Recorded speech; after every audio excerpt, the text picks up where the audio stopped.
तो प्यारे बच्चों, अभी आप लोगों को पता है कि हम लोग जो चैप्टर डिस्कस कर रहे हैं कौन सा डिस्कस कर रहे हैं बताइए मुझे। Acid base and salt discuss कर रहे हैं। हम लोगों ने डिस्कस कर लिया कि what is acid, what is base and what is salt. ठीक है, ये सारी चीजें हमने पढ़ ली। उसके बाद पिछली वीडियोस में हम लोगों ने पढ़ा था किसके बारे में, इंडिकेटर्स के बारे में पढ़ा था। उससे पिछली वीडियो में हम लोगों ने किसके बारे में पढ़ा था, फैमिली सॉल्ट के बारे में। यस या नो, फैमिली सॉल्ट आप लोगों को याद रहा होगा, जब कैटायन सेम होंगे, ठीक है, कैटायन सेम है तो उसको कैटायन फैमिली सॉल्ट बोलेंगे, और जब एनायन सॉल्ट है तो उसको एनायन फैमिली सॉल्ट बोलेंगे। ठीक है, तो इस तरह की चीजें हम लोगों ने डिस्कस कर ली हैं। अब उसके बाद आज का जो टॉपिक है हमारा वो क्या है, आज जो हम लोग डिस्कस करने चल रहे हैं वो डिस्कस करने चल रहे हैं chemical properties of acid and base. Got it? क्या पढ़ेंगे आज? Chemical properties of acid and base. तो हेडिंग लगा लीजिए, हेडिंग लगाएंगे chemical properties, chemical properties of acids and bases। ये टॉपिक हम लोगों को डिस्कस करना है, और उसमें भी सबसे पहले जो हम लोग डिस्कस करेंगे इसके बारे में, पहले आप सेंटर हेडिंग से डाल सकते हैं क्या, chemical properties of acid and bases. आपने सेंटर हेडिंग डाल दिया होगा, chemical properties of acid and bases. Okay, अब इसमें सबसे पहले हम लोग डिस्कस करने चल रहे हैं, क्या डिस्कस करने चल रहे हैं, chemical properties of acids. Okay, chemical properties of acids. Okay, chemical properties of acids, let's see, check करें केमिकल प्रॉपर्टीज ऑफ एसिड्स। ठीक है बेटा, अब ध्यान से देखिए केमिकल प्रॉपर्टीज ऑफ एसिड में जो सबसे अच्छी रिएक्शन है, सबसे पहले हम डिस्कस करने चल रहे हैं reaction of acid with reactive metals. Yes sir, ready ना लीजिए, reaction of acids with metals like sodium, potassium, calcium, zinc, etc. yes है ना, यही तो है reaction of metal with reaction of acid with metals like sodium, potassium और zinc. Ready? क्या इससे पहले भी ये रिएक्शन आप पढ़ चुके हैं? बिल्कुल पढ़ चुके हैं। अगर इस रिएक्शन की मैं बात बताऊं, इससे पिछले एसिड और बेस चैप्टर को मैं छोड़ दूं तो पीछे आप 2 चैप्टर में पढ़ के आ चुके हैं। पहला आपने किस चैप्टर में इस रिएक्शन को पढ़ा है, कोई बताएगा मुझे?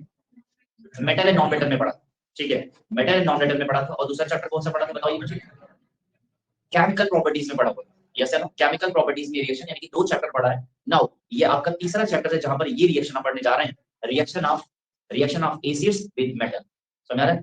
जब आप मेटल और नॉन मेटल चैप्टर पढ़ते हैं तो वहां इस रिएक्शन को पढ़ते हैं reaction of metal with acids. समझ रहे हैं? वहां पर मेटल को यानी कि एलिमेंट को इंपॉर्टेंस दी जाती है। तो अब लिखेंगे नहीं, पहले चीजों को समझिए। एक बार अगर आपने समझ लिया तो रिएक्शन आपके हाथ में आ जाए, आपको याद नहीं करना पड़ेगा। बात समझ नहीं आ रहा है? क्योंकि ये कोई जरूरी नहीं है कि जो रिएक्शन आप याद करके जा रहे हो आपके एग्जाम में वही रिएक्शन पूछे, ऐसा कुछ है नहीं। तो अभी क्या है, जब आप चीजों को रटते हैं, जब आप चीजों को रटोगे तो सिर्फ क्या होता है कि जो रिएक्शन आप रटते हो वही रिएक्शन आप एग्जाम में अगर आती है तो कर पाते हो, अदरवाइज नहीं कर पाते। ठीक है, और रट के जाते हो उसके बाद भी नहीं कर पाते हो। लेकिन जो रिएक्शन आप कॉन्सेप्ट से याद करके जाते हो, कॉन्सेप्ट समझ के जाते हो, तो फिर वो रिएक्शन आपके दिमाग में हमेशा के लिए बनी रहेगी। रात के 12 बजे भी उठा के कोई आपसे पूछे तो आप उस रिएक्शन को आसानी से क्या कर पाओगे, कर पाओ। ठीक है, तो देखते हैं। तो reaction of acids with metals की बात करें तो ध्यान से देखिएगा। सबसे पहले मैं बात कर रहा हूँ मेटल्स लिया मैंने, क्या लिया? मेटल्स। और इसकी रिएक्शन में करा रहा हूँ किसके साथ? एसिड के साथ कर रहा हूँ। किसके साथ? एसिड के साथ। मैं मेटल ले रहा हूँ, नॉर्मली क्या ले रहा हूँ? मेटल ले रहा हूँ, और मेटल की रिएक्शन में करा रहा हूँ किसके साथ? एसिड के साथ करा रहा हूँ। चेक करिएगा, metal goes to react with acid and its form salt. क्या बनाएगा? Salt. And hydrogen gas is evolve, hydrogen gas is evolve. तो आपसे क्वेश्चन पूछा जाता है लगातार। मैं जब भी ये रिएक्शन पढ़ाता हूँ तो लगातार आपको मैं क्वेश्चंस बताते चल रहा हूँ कि किस तरह से क्वेश्चन एग्जाम में पूछे जाते हैं। ठीक है, एग्जाम में क्वेश्चन यही पूछा जाता है, 2 से 3 तरह के क्वेश्चन इसके बनते हैं। पहला तो क्वेश्चन यही बनेगा कि what happened when acid react. मैं क्वेश्चन लिखवाऊंगा, क्वेश्चन लिखने की कोई जरूरत नहीं है अभी, बस मेरी बात को सब लोग सुनिए ध्यान से। तो मेरा नहीं आ रहा, सिर्फ मेरी बात को सुनिए। लास्ट में मैं आपको ढेर सारे क्वेश्चन लिखवाऊंगा और आप अच्छे से उन रिएक्शंस को क्या कर पाएंगे, सॉल्व कर पाएंगे। समझ आ रहा है कि नहीं आ रहा? तो देखिए, जब मेटल्स एसिड के साथ रिएक्शन कर रहा है तो सॉल्ट बना रहा है, और क्या बना रहा है? हाइड्रोजन गैस इवॉल्व कर रहा है। ठीक है, अगर इसको रेफरेंस हाइड्रोजन की तरफ में लिखना है, देखिए तो मैं मेटल को मैं एम मान ले रहा हूँ। क्या मान ले रहा हूँ? एम मान ले रहा हूँ। अब एम में आपका सोडियम भी हो सकता है, पोटेशियम भी हो सकता है, कैल्शियम भी हो सकता है और जिंक भी हो सकता है। समझ आ रहा है कि नहीं आ रहा है? ओके, और एसिड में मैं आपको कोई भी एक एसिड मान ले रहा हूँ। सपोज दैट मैंने एक एसिड माना है क्या, H। या क्यों फालतू का कंफ्यूजन क्रिएट कर रहा हूँ आपके लिए? फालतू का कंफ्यूजन क्रिएट करने से कोई फायदा नहीं। ठीक है, आइए क्या, तो एसिड तो आप लोगों ने बहुत सारे एसिड के नाम सुने, आपने एसिड के नाम तो बहुत सारे सुने। आप एक एसिड का एग्जांपल दीजिए, HCl दे देंगे और HCl की रिएक्शन आप किससे करा दीजिए, किसी भी मेटल से कराइए। आपने कराया किसके साथ, सोडियम के साथ। ध्यान से देखिए, लिखिए नहीं पहले समझिए, I will give you some times to write down all these things, okay. तो मैं यहाँ पर दिया है मैंने सोडियम दिया है, एंड सोडियम की रिएक्शन मैंने किससे कराई है, ठीक है, HCl से कराई है, ठीक है। सोडियम की रिएक्शन मैंने HCl से कराई है, एंड नाउ बेटा when sodium get react with HCl, यह क्या करेगा, यहाँ से यह हाइड्रोजन की जगह पे खुदा NaCl, और यहाँ क्या हो जाएगा, H हो जाएगा। H की वैल्यू है नहीं, इसको क्या बनाना पड़ेगा, H2 गैस बना, तो अभी रिएक्शन बैलेंस नहीं रहेगी, अब इसको 2 करना पड़ेगा, तो Cl भी क्या हो गया, 2 हो गया, तो 2 हो गया, नो रिएक्शन क्या होगी, बैलेंस है। समझ आ रहा है कि नहीं आ रहा है? अब मेटल और इस एसिड की रिएक्शन को, बात समझ नहीं आ रहा है, मेटल और इस एसिड की रिएक्शन को अगर आपको फर्स्ट चैप्टर से इसको कनेक्ट करना चाहें तो आप बोल सकते हैं कि sodium metal displace hydrogen from HCl। बात समझ आ रहा है, सोडियम ने हाइड्रोजन को HCl से क्या कर दिया, डिस्प्लेस कर दिया। एंड नाउ अगर आपको याद आ रहा होगा, तो अगर टाइप ऑफ रिएक्शन की बात चले तो this reaction is placement reaction हो जाएगा। आगे बात समझ आ रहा है कि नहीं आ रहा है? तो आपने लगी हाथ इसको भी रिवाइज कर लिया। What is displacement reaction? What is displacement reaction? When any element, when an element or when an atom or group of atom, बात समझ आ रहा है? When an atom or group of atom substitute any atoms from their compound, या from its compound are known as displacement reaction। या substitution ही बोलते हैं क्या? डिस्प्लेसमेंट को सब्स्टिट्यूशन भी बोल सकते हैं क्या? बोल सकते हैं, कोई दिक्कत है क्या? सब्स्टिट्यूशन मतलब डिस्प्लेसमेंट, यानी कि सोडियम ने हाइड्रोजन को उसकी जगह से डिस्प्लेस कर दिया, या हम कह सकते हैं कि सोडियम ने हाइड्रोजन को उसकी जगह से सब्स्टिट्यूट कर दिया। समझ में आ रहा है? अब अगर देखें why sodium displace hydrogen from HCl, बात समझ आ रहा है? Why sodium displace hydrogen from HCl, तो इसका आंसर क्या हो जाएगा? Yes, very good, reactivity of sodium is more than hydrogen in ECS, electrochemical series। ठीक है, इलेक्ट्रोकेमिकल सीरीज में जो हाइड्रोजन है वो टॉप पे है, हाइड्रोजन जो सोडियम है वो हाइड्रोजन से क्या है, बहुत ज्यादा ऊपर है। So its reactivity is higher than hydrogen, you can see easily, okay. तो अब अगर आप देखें तो यहाँ से क्या होगा, ये बातें समझ में आ गई कि नहीं आ गई? तो you can see that this is a displacement reaction और substitution reaction and hydrogen gas is evolve, okay. बात समझ नहीं आ रहा? Metal, but it should be more reactive than hydrogen, okay। Metal तो बहुत सारे हैं, कॉपर भी मेटल है, गोल्ड भी मेटल है, Pt भी मेटल है, Hg भी मेटल है, but they can react with hydrogen, they can displace hydrogen from HCl या any acids, it is possible, no possible, ठीक है। अगर आप देखें नेक्स्ट क्वेश्चन देखें, मैंने लिया हाइड्रोजन, क्या लिया, मैंने लिया calcium, and calcium get react with HNO3, check करिए मैंने क्या ले लिया, H, मतलब you can take any acid, you can take any acid. समझ आ रहा है नहीं आ रहा? किसी भी एसिड के साथ आप क्या करो, किसी भी एसिड के साथ मेटल की रिएक्शन करो, but metal should be reactive more than hydrogen, ठीक है। तो अब अगर आप देखें, कैल्शियम ले लिया आपने, कैल्शियम ले लिया, आपको मैं एक बात बताऊं, बात क्या बताऊं आपको, मैं बता दूं, हाइड्रोजन दिया होगा, हाइड्रोजन से ऊपर बहुत सारे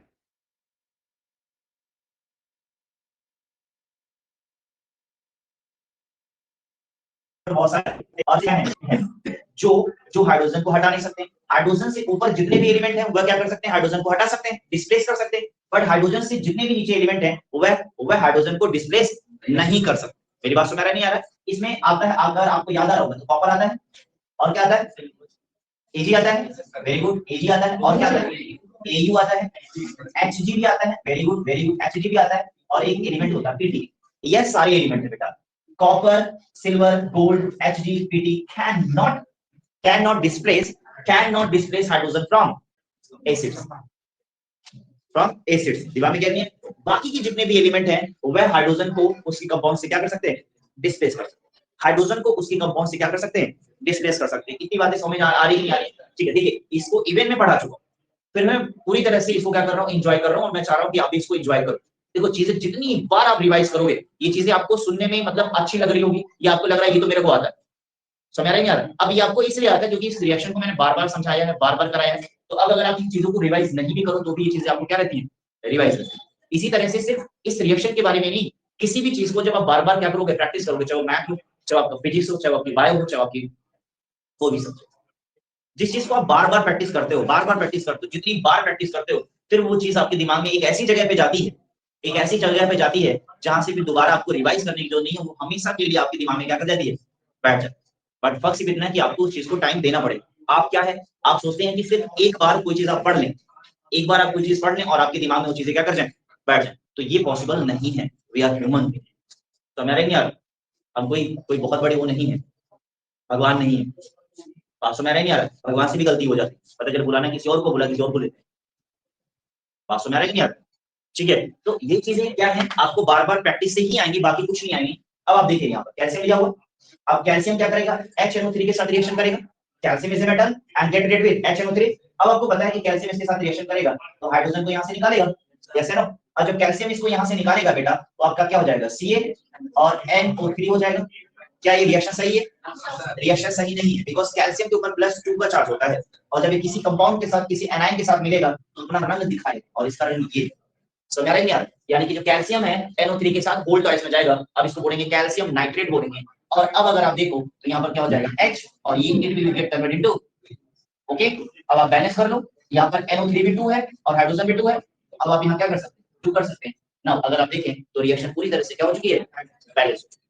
आगे बसों में नेक्स्ट क्लास अगर आप देखें तो यहाँ से देखें, जिंक ले लिया आपने और इसकी H2SO4 से रिएक्शन करा दिया, करा दिया। जब इसकी H2SO4 से जिंक की रिएक्शन H2SO4 से कराई जा रही है, तो अभी क्या बनाएगा बेटा, ZnSO4 बनाएगा। क्या ये रिएक्शन सही है? बिल्कुल सही, ठीक है। क्योंकि आपको मैं बता दूं, ZnSO4 जो है ये कंपाउंड है जिसमें अगर आप देखें तो Zn के ऊपर +2 का चार्ज, SO4 के ऊपर -2 का चार्ज। SO4 के ऊपर किसका चार्ज है, -2 का चार्ज है। और इस चार्ज को आप क्या कर सकते हैं, अगर आप देखें तो अब ये कंपाउंड सही है। कुछ बच्चों को एक्चुअली क्या है कि फार्मूले नहीं आते, समझ आ रहा है नहीं? जब उनको फार्मूले नहीं आते हैं तो उनके लिए तो रिएक्शन है ही नहीं। क्योंकि अगर आपको फार्मूले नहीं आते हैं, अगर आपको अच्छे से चार्ज, एसिड और बेसिक रेडिकल अच्छे से नहीं पता है, तो आप क्या करोगे, आप किसी भी रिएक्शन को करने में उसकी बैलेंसिंग में आपको दिक्कत हो जाएगी। समझ रहे हैं? आप फार्मूला लिखोगे, यहाँ से देखो, जिंक से इसको हटा रहे हो तो यहाँ तो यहाँ फार्मूला आ गया ZnSO4। अब आपको चेक करना पड़ेगा कि क्या ZnSO4 जो फार्मूला दिया हुआ है क्या ये सही है या गलत है, ठीक है। तो अब इसको चेक करने के लिए आपको क्या करना पड़ेगा, you have to know about the balances of the element over और कैटायन, वो एलिमेंट्स ओवर और ग्रुप ऑफ एलिमेंट्स। समझ रहे हैं? जब तक आपको इसके चार्ज नहीं पता होंगे, आप गलत करते जाओगे, गलत करते जाओगे। और इसके लिए कोई जादू की छड़ी नहीं है कि कोई आएगा और कोई जादूगर आएगा और आपके दिमाग में ये सारी चीजें डाल के चला जाएगा और सारी चीजें आपको अच्छे से आ जाएगी। इसके लिए मेहनत खुद आपको करनी पड़ेगी। इसके लिए आपको एसिड और बेस आपको लर्न करना पड़ेगा, जो मैंने बहुत पहले कराया। समझ आ रहा है कि नहीं आ रहा? इससे पहले आपको बहुत दिनों पहले ही क्या कर दिया गया, आपको 9 से ये बातें रटाई जाती है। ये कुछ एलिमेंट है जिनके ऊपर पॉजिटिव चार्ज होता है, +1 का चार्ज होता है, +2 का चार्ज होता है, +3 का चार्ज होता है। और ये कुछ एलिमेंट है जिनके ऊपर क्या होता है, माइनस का चार्ज होता है, -1, -2, -3 का चार्ज हो सकता है। और अगर आपको वो चार्ज पता है तो आप रिएक्शन को बैलेंस करने में किसी तरह की कोई दिक्कत महसूस नहीं करोगे। बात समझ में नहीं आ रहा? तो आप लोगों को फॉर्मूले आते हैं कि नहीं आते हैं? आते हैं, ठीक है। और नहीं आते हैं तो आपके लिए बहुत बढ़िया तरीका यही है, आप मेरे को मैसेज करिएगा, मैं आपको क्या कर दूंगा, एक जगह बताऊंगा या एक चीज दूंगा, उसको ब्रह्मास्त्र बोलते हैं, ठीक है। आप उसको बस 10 से 15 मिनट बैठ के देख लीजिए, ठीक है। उसके बाद फिर जो भी बातें उसने बताई गई उसे याद कर लीजिएगा। फिर आपकी फॉर्मूले से रिलेटेड प्रॉब्लम क्या हो जाएगी, सॉल्व हो जाएगी। समझ आ रहा है कि नहीं आ रहा है? फॉर्मूले से रिलेटेड प्रॉब्लम, क्योंकि अगर आप चाह रहे हो कि आपको फॉर्मूले ना याद हो और आप रिएक्शन कर जाओ तो तुम गलतफहमी में जी रहे हो। केमिस्ट्री के कुछ बेसिक्स होते हैं, अगर आपको बेसिक्स नहीं पता तो आप रिएक्शन नहीं कर सकते। तो फिलहाल आपके हिसाब से ये रिएक्शन क्या है, सही। आपके हिसाब से रिएक्शन क्या है, सही, ठीक है। अगर आपको सीखना है तो आपको पता है कि इसी YouTube चैनल पे आपके पास क्या है, आपको फार्मूले की एक सीरीज मैंने बनाई हुई है, ठीक है। वह आईपीसी नेमिंग की सीरीज नहीं, फार्मूले की एक सीरीज है जहां पर आपको फार्मूले लिखने सिखाए हैं मैंने। बस आप उसके 10 से 15 मिनट की वीडियो आप उसको क्या करिए, देख लीजिए, आपको सारे के सारे फार्मूले दोबारा पढ़ने की जरूरत नहीं पड़ेगी। फिलहाल ये रिएक्शन हो गया। अब आप देखिए यहाँ से क्या हो गया, H2 और ये क्या हो गया, गैस। तो क्या इस रिएक्शन को बैलेंस करने की जरूरत है क्या? नहीं बेटा, इस रिएक्शन को बैलेंस करने की जरूरत नहीं। उसी तरह से अगर आप देखें तो यहाँ मैंने ले लिया क्या, मैग्नीशियम ले लिया, क्या ले लिया, मैग्नीशियम ले लिया है। और इसकी रिएक्शन मैं किससे करा सकता हूँ, FCl के साथ, HCl के साथ, हाइड्रोजन साइनाइड के साथ। बच्चे कहते हैं रिएक्शन करा के दिखाइए, तब मैं मानूं।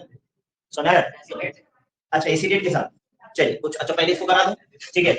मैग्नीशियम की रिएक्शन मैंने कराई HCl के साथ, तो अब आपको पता है यहाँ क्या होने वाला है, MgCN का फुल पाइस, और यहाँ क्या हो जाएगा, H2 गैस हो जाएगा। और अब आपका यहाँ क्या हो जाएगा, 2 हो जाएगा। बोलिए आपको समझ में आगे कि नहीं आगे? यानी कि यह क्या है, तो याद रखिएगा, when metal get react with acids it forms salt and hydrogen। and ये जितने भी बन रहे हैं, ये सारे के सारे क्या हैं, salts हैं। अच्छा, क्या क्या copper, silver, gold, mercury and PT, platinum, यह हाइड्रोजन से रिएक्शन करेंगे, यह हाइड्रोजन को उसकी जगह से डिस्प्लेस करेंगे।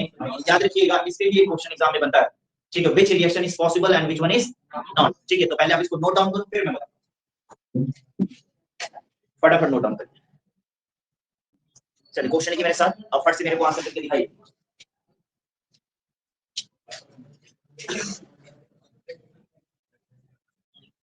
What happened? What happened? बात नहीं. What happened? When? What happened when? If one give chemical reaction. What happened when give only chemical reaction? What happened when give only chemical reaction? पहला लिखिएगा, ready? Calcium react with calcium react with propanoic acid, calcium react with propanoic acid. Calcium जो है propanoic acid के साथ क्या करता है, reaction. Okay, हो जाएगा। अच्छा, नेक्स्ट क्वेश्चन चेक करिए। नेक्स्ट क्वेश्चन आपको चेक करना है, जिंक react with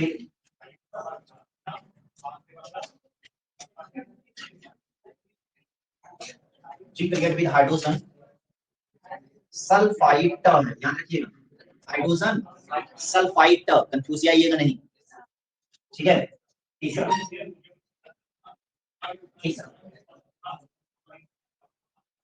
है आपका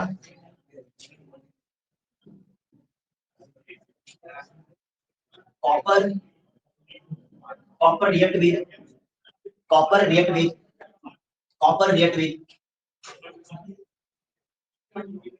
nitric acid, copper react with nitric acid. चलिए तीनों रिएक्शन विद इन 2 मिनट में करके दिखाइए। चलिए, जो लोग ऑनलाइन हैं, हो गया क्या आप लोगों का? यस बोल सकते हैं आप लोग। जो लोग ऑनलाइन हैं प्यारे बच्चों, मेरे को बता सकते हो ये हो गया कि नहीं हो गया आप लोगों का। इसके बाद बहुत ही बेस्ट रिएक्शन कराने जा रहा हूं आप लोगों को मजा आ जाएगा। इसके बाद का टॉपिक जो है बहुत ही बढ़िया टॉपिक है, जो हम लोग डिस्कस करने चल रहे हैं। किसी तरह की कोई भी टेंशन लेने की जरूरत नहीं है। क्या मैं मैच करा दूं? सबने कर लिया? शिखर बाबू, हाँ तुम नाक कटाए पड़े हो, अब मेरा नहीं अपना। तो कह रहे हैं जो ठीक है हम तो कटाएंगे। चलिए बेटा, रेडी हैं हम लोग? चलिए मैच कर देता हूँ। तो मैच करने में अगर आप देखें प्यारे बच्चों, तो यहाँ पर देखिए पहला क्वेश्चन सोल्यूशन देखिएगा, सोल्यूशन ठीक है। ये आप जो रिएक्शन मैंने कराया है, ये आपके फर्स्ट चैप्टर के लिए इंपॉर्टेंट होगा, आता है ना। स्टेटमेंट वाले क्वेश्चन आते हैं। देखिए एक चीज मैं बता दूं,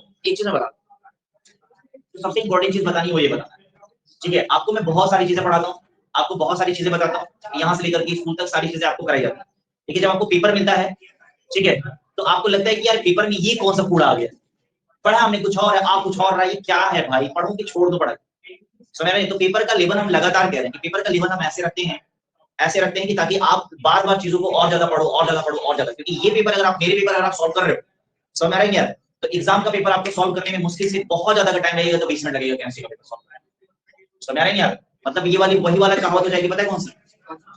वही वाली कहावत हो जाएगी कि आपको हमेशा फास्ट बॉलर खेलने की आदत है, आप फास्ट बॉल क्या है, बिल्कुल लगातार आप मारे जा रहे हैं, और अचानक एक दिन क्या आ गया, एक स्पिनर आ गया आपके सामने, ठीक है, तो स्पिनर जो है बॉलिंग करना छोड़ देगा, समझ नहीं आ रहा। कहने का मतलब है कि आपको हमेशा बहुत ज्यादा प्रेशर में काम करने की आदत हो गई है ना, तो अचानक आपको क्या हो जाएगा, प्रेशर हटा दिया जाएगा और आपको काम करने के लिए दिया जाएगा, तो उसको तो हंसते हंसते कर जाओगे ना, बात समझ नहीं आ रही। तो इसीलिए पेपर लगातार, चाहे मैं बना रहा हूँ चाहे कोई भी बना, ठीक है, पेपर इसलिए बनाया जाता है कि मतलब थोड़ा सा आप लोगों को लगे कि नहीं मुझे अभी और ज्यादा पढ़ना है, मुझे और ज्यादा सीखना है, समझ रहे हैं यार। और हम लोग मार्किंग भी थोड़ा सा क्या करते हैं, जहां पर आपके 20 में 20 आ रहे होते हैं, वहां सीधे क्या कर देते हैं, 18 कर देते हैं, 17 कर देते हैं, ताकि आपको लगे कि नहीं अभी हमें क्या करना, और ज्यादा करना, बात समझ। क्योंकि 20 में 20 अगर आपको दे दिया जाएगा तो आपको क्या लगेगा, अरे फिर तो कोई कमी नहीं है, और ये केमिस्ट्री ये तो मेरा क्या है, ये तो मेरा फेवरेट सब्जेक्ट हुआ करता था, ठीक है, अब इसके साथ मेरा कोई नाता ही नहीं, ठीक है, बात समझ नहीं आ रहा। अब तो सोच रहा हूँ कि 2-4 बच्चे ऐसे बुलाऊं और उनको पढ़ाना चाहिए, हाँ बात समझ नहीं आ रहा।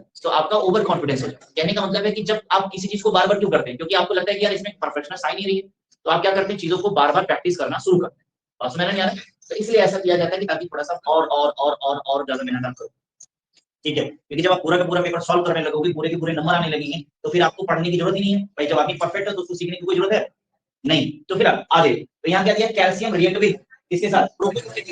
अब देखिए ये क्वेश्चन उस बच्चे का है जिसकी आईपीएससी अच्छी है, समझ आ रहा है कि नहीं आ रहा। ये क्वेश्चन सब लोग नहीं कर पाएंगे, वो इसको देखते ही धराशायी हो जाएंगे, समझ आ रहा है नहीं आ रहा, ठीक है, और बोलेंगे हमसे तो ना हो पाएगा। समझ आ रहा है, ये जो क्वेश्चन है ये शिखर लोगों के लेवल का है, समझ आ रहा है नहीं आ रहा। ये जो क्वेश्चन है ये लेवल जो है शिखर लोगों के लेवल का है, कि मतलब क्वेश्चन देखे नहीं तुरंत कर दिए, बगल लोगों देखने की जरूरत नहीं है, काफी देर से इधर उधर मेहनत कर रहे हैं, लेकिन कहीं बगल वाला भी नहीं कर रहा है, तो कहां से कर पाएंगे, ठीक है। तो प्रोपेनोइक एसिड दिया हुआ, यस है ना। तो अब अगर आप देखो कैल्शियम रिएक्शन कर रहा है, calcium react with propanoic acid, तो सबसे पहले प्रोपेनोइक एसिड का फार्मूला देखो, समझ आ रहा है यार। तो प्रोपेनोइक एसिड के फार्मूले की बात करें तो प्रो मतलब कितना हो गया, 3 कार्बन, 1 2 और 3 है, यही हो गया। और यहाँ पर ओइक वर्ड लगा हुआ है, ओइक, और ओइक मतलब क्या हो गया, ये हो गया, यही तो हो गया। अब उसको आप बैलेंस कर लो, बैलेंस हो गया। अब आप बैलेंस कर दिए, यहाँ क्या हो गया CH3 और यहाँ हो गया CH2। इस रिएक्शन के साथ इस रिएक्टेंट के साथ जो कैल्शियम क्या कर रहा है, रिएक्शन। समझ आ रहा है कि नहीं आ रहा, सोचिए अगर आपको आईपीएससी नहीं आती है, बाद में नहीं आते तो रिएक्शन आपके हाथ से जाती हुई नजर आए, समझ आ रहा है। अब आप यहाँ से क्या करेंगे, इसकी रिएक्शन करा देंगे। जब इसकी आप यहाँ से रिएक्शन कराएंगे तो क्या हो जाएगा, CH3 CH2 CO। अब आपको पता है कि कैल्शियम के ऊपर +2 का चार्ज होता है, तो Ca, और यहाँ से क्या हो जाएगा H2, और ये क्या हो जाएगा, गैस हो जाएगा। जब जीना लिख करके मैंने एरो बना दिया, ठीक है। अब इस रिएक्शन को बैलेंस करना पड़ेगा, तो अब आप यहाँ से बैलेंस कर सकते हैं, बताइए होगी कि नहीं होगी। यानी कि when propanoic acid react with calcium is form calcium propanoate, calcium propanoate, calcium propanoate हो जाएगा, ठीक है। Calcium propanoate, calcium propanoate, calcium propane हो गया बेटा, ठीक है। अब आइए जरा यहाँ देखिए क्या दिया हुआ, जिंक की रिएक्शन होती है किसके साथ, हाइड्रोजन सल्फाइड के साथ। याद रखिएगा बच्चों को सल्फेट और सल्फाइड में डिफरेंस नहीं पता होता है, बात समझ नहीं आ रहा है बेटा। जो स्टूडेंट होते हैं उनको सल्फेट और सल्फाइड में, और कभी-कभी वो सल्फाइड में कंफ्यूज हो जाते हैं। याद रखिएगा जब भी दिया हुआ H2SO4 इसको बोलोगे हाइड्रोजन सल्फेट, क्या बोलोगे, हाइड्रोजन सल्फेट, और दिया हुआ H2SO4 3 दिया हुआ, H2SO3 दिया हुआ, तो अब ये हो जाएगा क्या, सल्फाइड, हाइड्रोजन सल्फाइड। अब अगर दिया हुआ है क्या H2S दिया हुआ, इसको क्या बोलोगे, हाइड्रोजन सल्फाइड। दिमाग में गया, चलो वापस आते हैं। अभी क्या दिया हुआ, दूसरा क्वेश्चन दिया हुआ zinc, get react with hydrogen sulphide, बेटा यहाँ क्या हो जाएगा H2 और SO3 हो जाएगा। अब आप देखो यहाँ से रिएक्शन कर जाएगा, तो आपको पता है यहाँ हो जाएगा ZnSO3 प्लस H2 गैस, ये हो गया जिंक सल्फाइड, हो गया जिंक सल्फाइड। अब थर्ड वाली रिएक्शन जो दी हुई है अगर आप देखें तो copper react with nitric acid, copper react with nitric acid बेटा, तो Cu get react with HNO3, Tushar बताएंगे क्या बनेगा, तुषार बताएंगे क्या बनेगा, Cu get react with HNO3, what will be the product, yes CuNO3 plus और क्या निकलेगा, गैस नहीं निकालोगे बेटा, निकालो गैस तो निकालो बेटा, निकाल H2 बोलो ना, हाइड्रोजन गैस बोलो, हाँ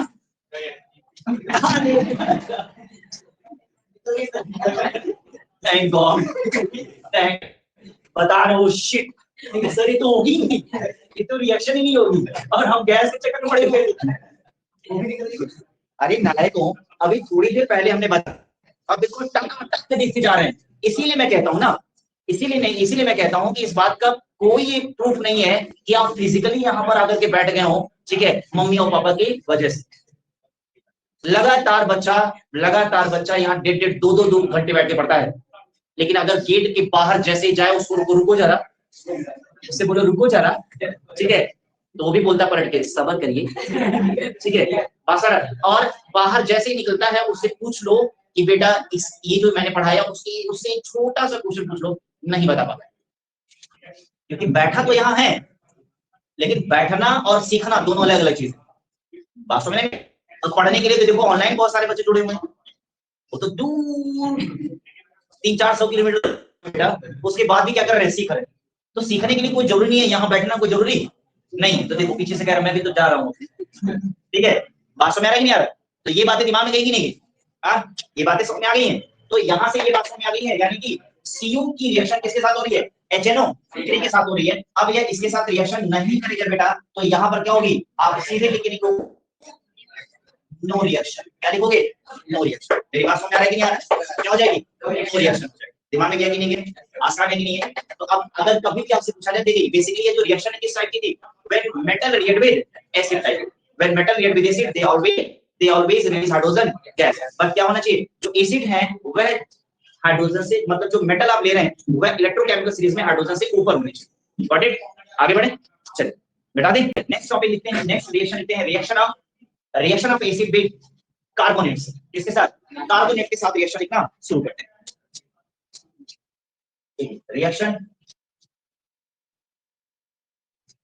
of acids, reaction of acids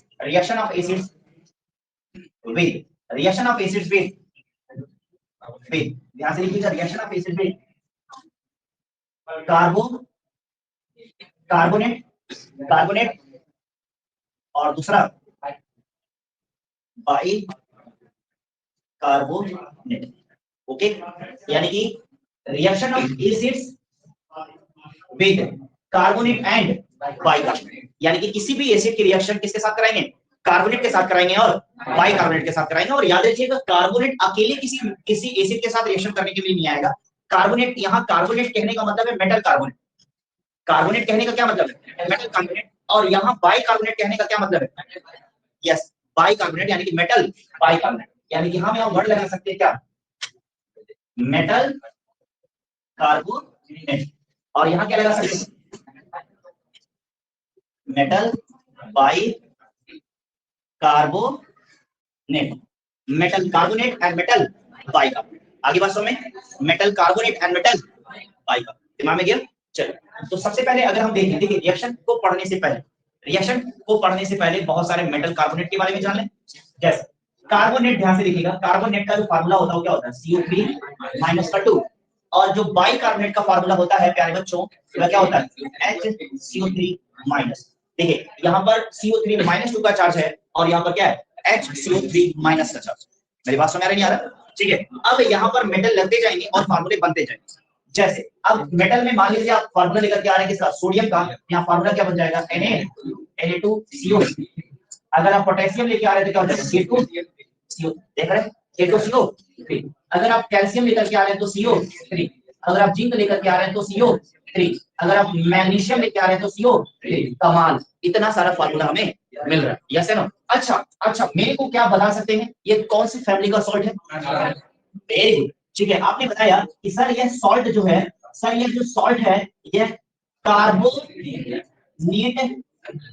family salt है, ठीक है। कैसे पहचाना आप लोगों ने, बताएगा कोई मुझे, यस वेरी गुड सर। इसमें जो एनाइन है दैट इज कार्बोनेट, इसमें जो एनाइन है दैट इज कार्बोनेट, यह क्या है, CO3 है। सब में सेम चल रहा है, जिसको हम बोलते हैं सेम टू यूज बोलते हैं। क्या बोलते हैं, सेम टू यू बोलते हैं, ठीक है। बात सब में क्या चल रहा है, सेम चल रहा है, तो इसको क्या हो गया, तो यहाँ से क्या हो गया बेटा, ये हो गया कार्बोनेट फैमिली सॉल्ट, ठीक है। अब उसी में अगर आप देखें बाइकार्बोनेट में अगर आप देखें तो यहाँ क्या हो जाएगा, NaHCO3, क्योंकि Na के ऊपर +1 का चार्ज यहाँ पर बैलेंस हो गया। अब अगर आप यहाँ पर देखें तो KHCO3 हो गया और यहाँ क्या हो गया बेटा, CaHCO3 का और ZnHCO3 का उल्टा है। और प्यारे बच्चों और बताओ मेरे को, MgHCO3 का और हो गया कि नहीं हो गया। अब देखो अभी आपको रटना पड़ता, अभी आपको क्या है बुक के हिसाब से रटना पड़ता, लेकिन अब आप देख लो आपके पास कार्बोनेट सॉल्ट बहुत सारे हो गए कि नहीं हो गए, कार्बोनेट सॉल्ट बहुत सारे हो गए कि नहीं हो गए, आपके पास बाइकार्बोनेट सॉल्ट बहुत सारे हो गए कि नहीं हो गए। अब इन सारे, ध्यान से समझो, इन सारे कार्बोनेट या बाइकार्बोनेट रिएक्शन किसी भी एसिड और किसी भी बेस के साथ आप आसानी से क्या कर सकते हैं, करा सकते हैं, समझ आ रहा है। और इसके लिए आपको बहुत ज्यादा रटने की जरूरत नहीं, इसके लिए आपको बहुत ज्यादा रटने की जरूरत नहीं पड़ेगी, विद इन फ्यू मिनट में आप रिएक्शन क्या कर जाओगे, सीख जाओ। पहले आप इसे लिख लो फिर मैं आपको करा देता हूं। अच्छा इसका क्या हो जाएगा, कोई बताएगा नाम, इसका नाम क्या हो जाएगा, यस बाइकार्बोनेट फैमिली सॉल्ट। आगे बात सुन, चलिए विद इन फ्यू सेकंड में लिखिए, फिर अपन आप लोगों को कराएगा, ठीक है। एक एक चीज कराएगा, क्या कराएगा, एक एक चीज कराएगा।